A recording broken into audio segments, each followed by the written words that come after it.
ngakhale tupa masewero ampira mwachitsanzo kuti wena akaponda anzawo sizitanthauza kuti zigoli zakhala bwanji kothera chifukwa zigoli zija zimene zimadzanena kuti wapambana ndani ndipo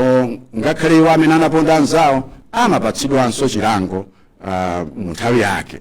koma ameke monga ngati rifariri amene wayendetsa izi ali ndi udindo tsono ofotokozera bwinobwino kuti aliyense amvetse kuti zimene sizidayende bwino nziti ndipo tinachita chiyani kuti chidachitikadi nchiyani komanso tapeza kuti zimenezo tathanazo motani akafotokoza bwinobwino zinthu za mtundu umeneyo ndiye kuti ngakhale wena anachita mosatsatira malamulo amenewo ayankhepo. Ine maganizo anga ngakuti akomishoniwa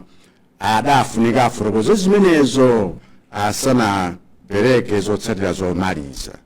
nchifukwa chake napita ngakhale ku khoti kuwapempha kuti kodi bwanji achiteka zimenezo ndiye khoti wanena kuti ayi iwowo angopereka zotsatirazo koma poyamba afotokozere zimene wapeza ndi zimene wayankha kuti zonsezo zatheka.